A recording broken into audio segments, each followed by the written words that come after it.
Eta ongi etorri, gaur dakizuen bezala ezoiko udalbatza egingo dugu eta jarraian hasiera emango diogu ezoiko udalbatza honi.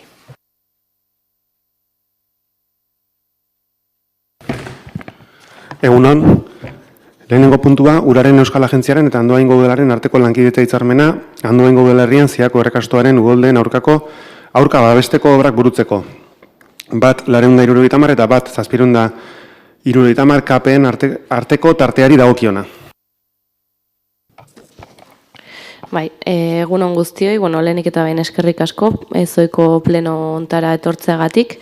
Lehenik eta behin esplikatuko izuet pixkate diktaminaren aldaketa egondana, azaldu nizuen, baina azkenean ulertuta bi administrazioen arteko lankidetza hitzarmen bezala, honek ekartzen du diktaminaren lehenengo zati horretan hasierako izaeraz esaldi hori kentzea, ulertzen delako ja onartuta geldituko litzakela, eta bigarren zati hori kentzea ulertzen delako ere hau gola izan da jendaurreko eperik ez lukela behar.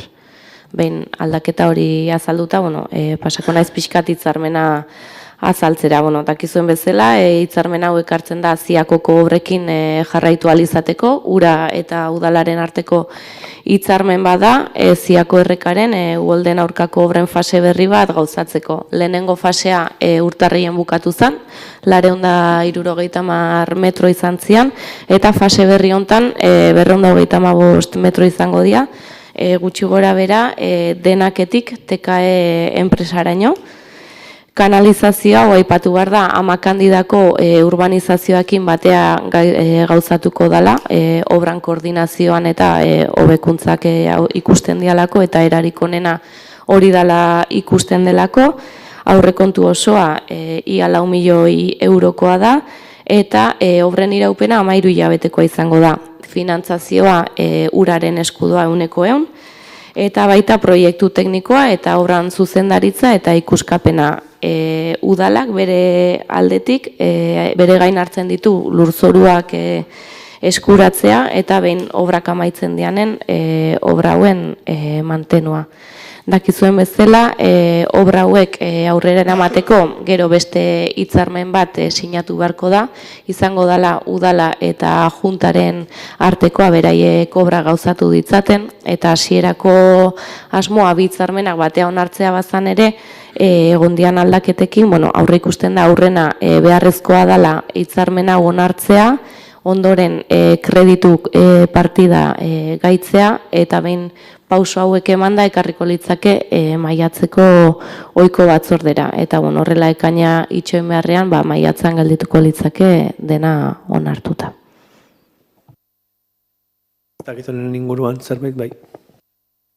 Bai, egunon, desde el Grupo Municipal Socialista vamos a apoyar la firma del convenio porque al final no deja de ser la continuidad del proyecto que se inició en la pasada legislatura y que está permitiendo el desarrollo de Amakandida, y sí que queríamos comentar también que para siguientes ocasiones se trabaje y se coordinen mejor los temas, porque hemos visto, lo acaba de explicar la concejala de urbanismo, los diferentes cambios que ha habido, pero esos cambios han sido después de la comisión. En un momento se nos trajeron 2 convenios, en la propia comisión se indicó, porque se indicó que no se podían, después una serie de temas que en convenios y en asuntos tan importantes como estos no se deberían dar, y entendemos que por parte del Gobierno se deberían de traer mejor preparados estos asuntos. Así que, por lo tanto, nosotros, como he dicho anteriormente, vamos a apoyar el convenio, pero pedimos mayor coordinación a EH Bildu.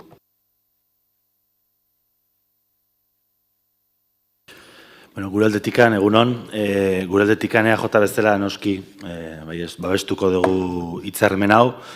Eta, datorrelako orain arte martxan jarri diren ekimenekin alineatuta eta jarraipen logiko bat ikusten dugulako. Baina, gustatuko litzaieke gaur onartzen duen hitzarmen hau ere kontestu batean jartzea, ze gaur ez da zerotik hasten, haizik honek dauka ibilbide bat, Eta datu batzuk emango nituzken gaur noraino iritsi geran adierazteko, ez? Ze Ziakoko obra hau egon da beti, hamarkadak esango dut, eztabaida askotan, egon da bolo-bolo akordio marko zabaloi askotan, baina inoiz ez da konpromiso zehatzik egon, inoiz ez da ejekutatu oren gutxi arte, ez?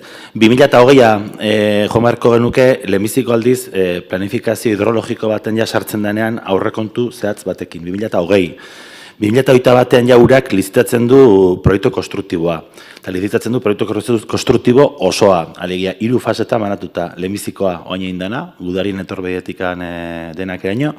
Bigarren fasea izango litzakena Bazkarro artekoa, eta azkenekoa nazional bata gurutzatu eta Kalonjer artekoa, ez? 2008 batean egiten da hori. Oitabian, se somete a información pública, proiektu hori alegazio egiten dira, udaletxean bertan aurkezten dira proiektua baino gehiagotan, eta lurren kudeaketa egiten da.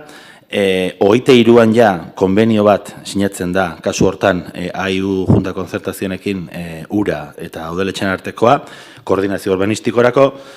23ko martxoan ja proiektua definitiboki onartzen da, eta 23ko apirilean konbenio, finantzaketa konbenioa sinatzen da, eta obra lizitatzen da. 2 hilabete beranduago hauteskunde gertatzen dira, eta oporretatik hanbueltan ja dagoeneko ja obra martxan dago. Por cierto, ekonomikoki eta denboraldetikan zorrotz bete dan obra. Esan behar da, obra nik uste 5-6 hilabete lehenago, aurrekusia baino lehenago bukatu dala, horrek esan nahi du, bueno, ez dela egon sustekorik eta zorrotz bete dira epeak eta aurreikuspenak, eta 22 milioitan lizitatu zen arren, uste eta 16 milioitan likidatu dela obra aprox.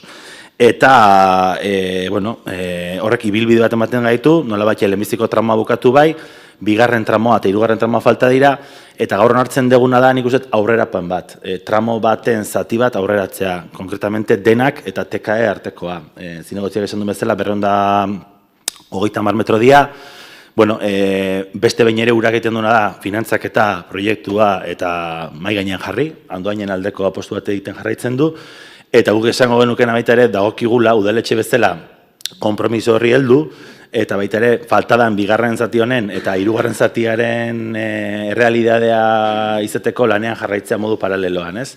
Uste dut honek 13 hilabete esan du, 13 hilabeteko luzapena izango dutela lan hauek, baina guk lan hauek sustatu bai, errealitatu bai, egin bai, baina bukatu arte, alegia Kalonje gurutzatu eta uroiek horiara iritsi daitezen bukatu arte lan egite eskatuko diogu udaletxeari.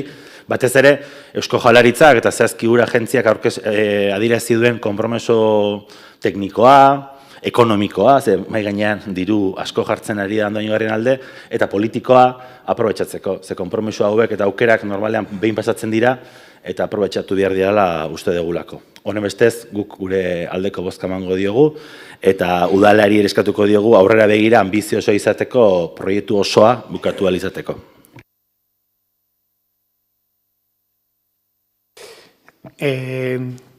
Galazik aipatu du, 2 bozketa jarri beharko genituzke. Bat izango ditzake irizpena aldatzeko bozketa, eta gero behin hori aldatuta irizpena bera. Bai? Orduan jarriko ditugu, Bai, pixka bat, Garrazik adierazitekoren hildotik, dago batzordean onartu zen irizpenarekiko aldaketa proposamen bat, eta aldatzen dena da irizpenarekiko lehenengo zatira bakitzaieko lehenengo puntuan hasierako izaeraz kon karakter inizial ezabatzea, eta bigarren atala jendaurreko epean jartzeari buruzkoa ezabatzen da. Orduan hori bozkatu beharko litzateke, hori onartuko balitz, aldaketa horiek onartuko balira, txertatuko lirateke jatorrizko irizpenean, eta gero bigarren bozketa batean bozkatu beharko litzateke jatorriko irizpena aldaketa horiek sartuta. Ulertuta, ez da? Jarriko dugu horren bozketara irizpenak aldatzeko proposamena. Aldekoak? Barkatu, hau bat ez onartzen da. Eta bain, jarriko nuke bigarrengo bozketan, irizpen horiek aldatuta, irizpena berrituan odabait esan, bozketara jarriko nuke. Aldekoak? Hau bat ez onartzen da. Gaur esan bezala, ezoiko udalbatza danez, ez dago galderregurik, eta berriz ere eskertu hemen zinegotzi guztiak etorri gera, badakit zuetako askok esfortzu handi bat egin dezuela eta eskertu ona etorri izana. Mila esker.